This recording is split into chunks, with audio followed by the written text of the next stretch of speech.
तू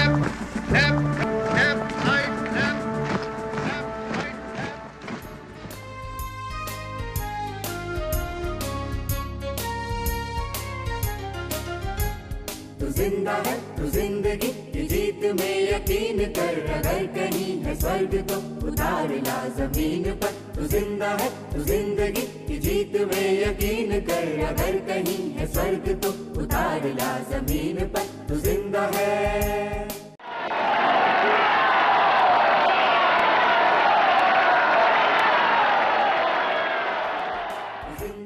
तू जिंदगी की जीत में यकीन कर, अगर कहीं है स्वर्ग तो उतार ला जमीन पर। तू जिंदा है।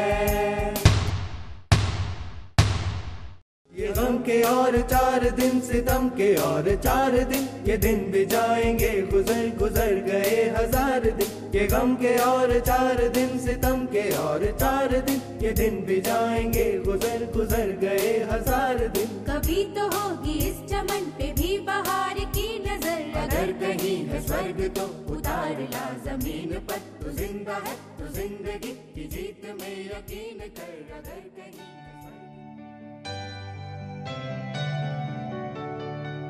हम कैसे समाज में रहते हैं जहाँ पर इंसान को अपना ही जीवन जीने की आज़ादी नहीं है? Women being raped and children being killed, and how insensitive our society has become. People are not wrong.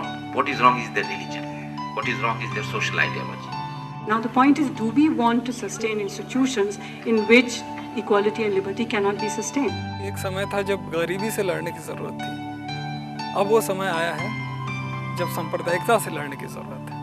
Struggle against communalism can be properly waged by young people like you if you constantly interact with people around you. People are having so much of myths regarding Muslim community. हमारे खेलों तक पे असर देखने को मिलता है। अपने निजी स्वार्थों के लिए, निजी लाभ के लिए वो पूरे शहर का, पूरे समाज का माहौल बिल्कुल खराब कर देता है।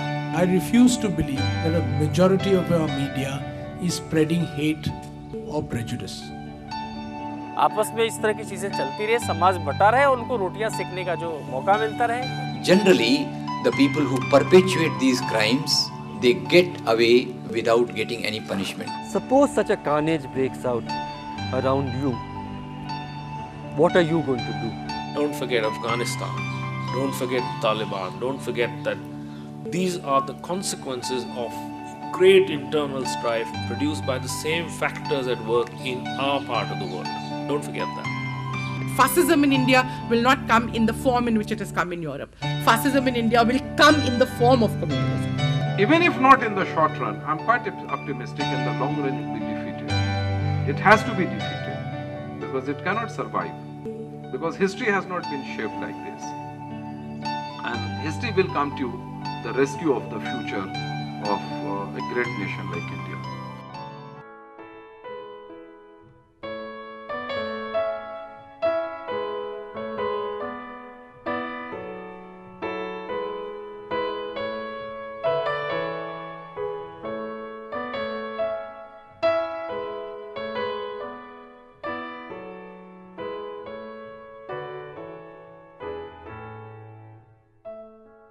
जिस तरह सांप्रदायिकता का व्याप बढ़ रहा है, उसे देखते हुए मैं ऐसा कहना चाहूँगा कि ये जो भारतीय परंपरा जिसे हम कहते हैं, भारतीय सभ्यता जिसे हम कहते हैं, इसके सामने भी चुनौती है।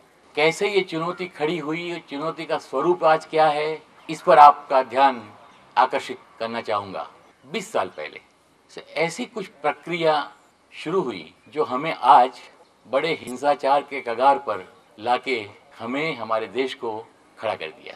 20 साल पहले मैंने ये 1983-84 आप देखेंगे कि पहली दफ़ा समग्र देश में हिंदू एकात्मता के नाम से कार्यक्रम शुरू हुए। सबसे पहले जो कार्यक्रम दिए गए थे उसमें गंगा जल का प्रतीक इस्तेमाल किया गया था। तब ये अयोध्या और श्री राम की बात नहीं उठी थी। तो गंगा जल के सहारे जो हिंदुत्व को मानते हैं ऐसे लोगों ने उत्तर से दक्षिण तक और पूरब से पश्चिम तक, मैंने कलकत्ता से निकली यात्रा जो इधर गुजरात तक आई और ये रामेश्वरम से कश्मीर तक, ऐसी बड़ी यात्राएं निकाल में जिसको भारत एकात्म यात्रा कहा गया। तो गंगा जल का प्रतीक इसलिए इस्तेमाल किया गया कि वो हिंदू समाज को जोड़ सके। 84 के बाद ये अयोध्या का राम मंदिर का सवाल आया। तो सबसे पहले तो मैं ये आपको बताना चाहूँगा कि ये जो सांप्रदायिक ताकतें हैं वो किसी प्रतीक के साथ आगे बढ़ते हैं। वो प्रतीक को लेके समाज में, और उनके लिए समाज वो भारतीय समाज नहीं है, उनके लिए समाज वो हिंदू समाज है, इसमें एकता सुनिश्चित करना चाहते हैं और इसके लिए पौराणिक प्रतीक का सहारा लिया जाता है। तो राम मंदिर का इश्यू, वो मुद्दा जब खड़ा किया गया तो सोचा कि राम के नाम पर ये हिंदू समाज को संगठित कर पाएंगे और उनके द्वारा जिस हिंदू राष्ट्र की दिशा में वो जाना चाहते हैं या सत्ता या अधिकार प्राप्त करना चाहते हैं, राज सत्ता पाना चाहते हैं, वहाँ पहुँच पाएंगे। तो शुरू में आप जानते हैं कि राम जानकी शोभा यात्राएं निकाली गई। तो रथ निकलता था जिसमें राम और जानकी बैठे हुए होते थे और इसके बाद मंदिर की बात लेके राम शिला पूजन हुआ। तो जो राम जानकी रथ यात्रा थी वो भी एक प्रतीक की तरह लोगों को आकर्षित करने के लिए, लोगों को अपनी तरह मोड़ने के लिए समग्र देश में तो राम जानकी शोभा यात्रा का उपयोग किया गया और इसके बाद बड़े पैमाने पर राम शिला पूजन। तो हर गांव से लोग अब शिला तो नहीं भेजते थे मगर ईंट भेजते थे। सबको वो शिला पूजन में शामिल किया जाता था गांव में और वो पूजन में चुन चुन के पिछड़े तबके के लोगों को भी शामिल किया जाता था। जैसा हमारे उत्तर गुजरात में एक जगह से रामशिला पूजन हुआ और वो अयोध्या भेजा गया, तो दक्षिण गुजरात के आदिवासी खेतीहर मजदूर को चुना गया। तो उनके जरिए प्रयास ये था कि ये हिंदुत्व का जो सामाजिक आधार है वो बड़ा किया जाए। इसके साथ साथ राजनीतिक आधार भी तैयार हो रहा था। मतलब कि वो विधानसभा की बात होगी या जिला पंचायत की बात होगी या गांव पंचायत की बात होगी, तो एक विशेष दल के लोग वो हिंदुत्व का प्रतीक बन के सामने आएंगे। तो प्रतीक के आधार पर एक सामाजिक प्रक्रिया होती है, इसके साथ साथ एक राजनीतिक प्रक्रिया होती है और राजनीतिक, सामाजिक और धार्मिक प्रक्रिया इस तरह मिली जाती है, इस तरह सम्मिलित की जाती है, संयोजित की जाती है कि लगेगा कि ये एक ही है। तो वो 10 साल, पहले 10 साल जो ज़्यादातर अडवाणी जी की रथ यात्रा के पहले के 6-7 साल जो मैंने आपको बताया, वो तीनों प्रक्रिया साथ चली। 90 में अडवाणी जी की रथ यात्रा निकली, वहाँ बड़े हिस्से में दंगे हुए। तो आप अगर वो पूरा यात्रा का मार्ग देखते हैं तो यात्रा के मार्ग के दोनों ओर दंगे हुए और कई जगह ऐसे दंगे हुए कि पहले उस शहर में कोई इतिहास नहीं था दंगों का, जैसे जयपुर। तो 90 के बाद फिर आप देखेंगे 92 में जब ये बाबरी मस्जिद का ध्वंस हुआ तब भी बड़े पैमाने पर दंगे हुए और ऐसी जगह दंगे हुए कि जहाँ वो अयोध्या से कई मील दूर है और अयोध्या के साथ कोई लेना देना नहीं है। जैसे बम्बई में पहले दंगों का इतिहास नहीं रहा, पर 92 के बाद ये 20वीं शताब्दी के सबसे बड़े दंगे बम्बई में हुए। गुजरात में ही देखे तो सूरत में हुआ, सूरत में भी कोई इतिहास नहीं था तो वहाँ हुए। तो आप देखते हैं कि दक्षिण भारत में भी होना शुरू हो गए। आप 92 के बाबरी ध्वंस के साथ साथ देखेंगे तो जो दंगे भड़क उठे हैं इसमें दक्षिण भारत भी आ जाएगा। इसके बाद आप आगे चलेंगे तो जब ये राम जन्मभूमि के साथ जोड़ के कार्यक्रम प्रस्तुत किया जाता है, उस कार्यक्रम के लिए समग्र देश में जहाँ संघ परिवार की अपनी एक भूमिका है, वहाँ से लोगों को लाने का इंतजाम किया जाता है, तब या तो रास्ते में या वो जहाँ से आ रहे हैं वहाँ दंगे आप देख सकते हैं। तो प्रतीकों से शुरू होता है और इसकी एक राजनीति चलती है और फिर दंगों की राजनीति चलती है। जो प्रतीकों की राजनीति है वो गंगाजल हो या राम जानकी हो या रामशिला पूजन हो या रथ यात्रा हो, वो हिंदू समाज की एकता के लिए ऐसा बोला जाता है। और जब दंगों की राजनीति चलती है तब ये अल्पसंख्यक और जो बहुसंख्यक है, माइनॉरिटी और मेजॉरिटी, उनके बीच की राजनीति वो बन जाती है। दोनों एक ही है क्योंकि मूलभूत अंतर कोई है, जनतांत्रिक हमारी जो सोच है वो और संघ परिवार की जो सोच है वो, इसमें जो कोई मूलभूत अंतर है तो वो है कि बहुसंख्यक और अल्पसंख्यक के दायरे में वो लोग बात करते हैं जो हिंदुत्व की बात करते हैं, वो समता की बात नहीं करते हैं। क्योंकि जब आप जनतांत्रिक समाज की बात करते हैं, जनतांत्रिक प्रक्रिया की बात करते हैं, तो उसके मूल में, उसके केंद्र में समता होती है, और समता केंद्र में होने से ही वो जनतंत्र सिद्ध हो सकता है।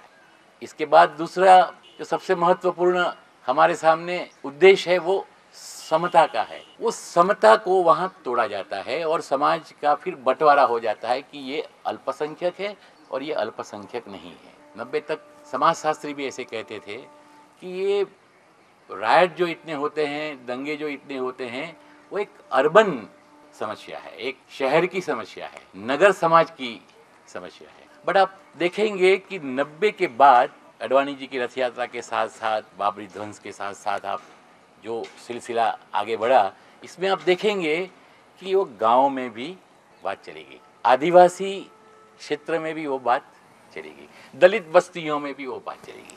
अब ऐसा नहीं रहा कि ये कोई शहर का, मिडिल क्लास का, अपर कास्ट का मामला है, ऐसी बात नहीं रही। पहले इस तरह देखा जाता था इसको, गांव का भी है, इसमें आदिवासी भी जुड़ सकते हैं, शहर की दलित बस्तियां भी जुड़ सकती है, अन्य जो पिछड़े समाज है वो भी जुड़ सकते हैं, जुड़ते हैं। और इसीलिए ये खतरा और बड़ी चुनौती बन के हमारे सामने है। ये सिर्फ नगर समुदाय की, नगर समाज की बात नहीं है, शहर के समाज की बात नहीं है, अब गांव के समाज भी आ गए हैं। तो मैं कहना चाहता हूं कि जो हम बैठे हुए हैं, जो भाषा हम बोलते हैं, जिस परिवेश में हम श्वास लेते हैं, इसमें ये सभ्यता का ऐसा स्वरूप है कि यहाँ समन्वय ही समन्वय है। वहाँ फिर आप ये हिंदू, ये मुस्लिम, ये यूरोपियन, ये ईसाई, ऐसी बात करनी बेमतलब हो जाती है, कोई तुक नहीं है उसका कोई आधार नहीं होता है। इसलिए मैंने कहा कि जब ये सांप्रदायिकता की बात होती है, जब ये हिंदू और मुसलमान के बीच में, हिंदू और ईसाई के बीच में बंटवारे की बात होती है, जब एक रेखांकित किया जाता है कई चीज़ों को, तब ये भूल जाते हैं कि हमारी सभ्यता का, हमारी संस्कृति का जो इतिहास है, उसको भुलाने की बात होती है। और ऐसी चुनौती का सामना अगर हम नहीं करते हैं, सिर्फ शुरू करने की बात नहीं है, हर रोज आगे ले जाने की बात है, ऐसा सामना है ये।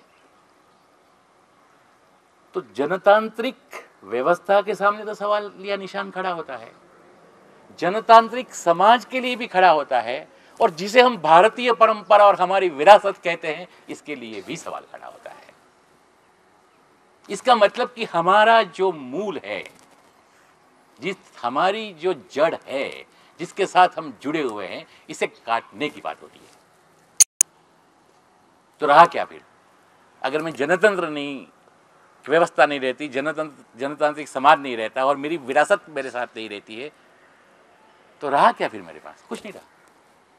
इसीलिए ये जो चुनौती है आज की, वो बहुत बड़ी हो गई है, जिसको आप टाल नहीं सकते। मैं ऐसा नहीं कह सकता कि मैं तो भाई जल प्रबंधन का काम करता हूँ, मैं भी सामाजिक संगठन से हूँ, या मैं एड्स का ही काम करता हूँ, या मैं स्वयंसेवी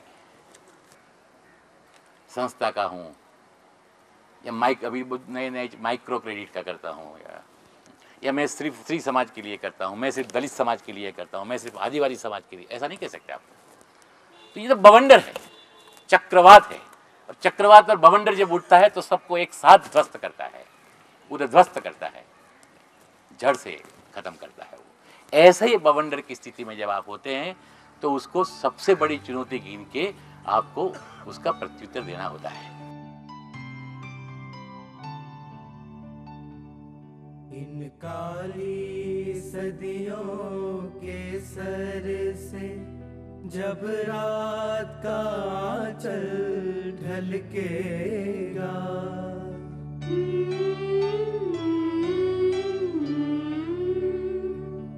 जब दुख के बादल पिघलेंगे, जब सुख का सागर छलकेगा, जब अंबर झूम के नाचेगा, जब धरती नगमे गा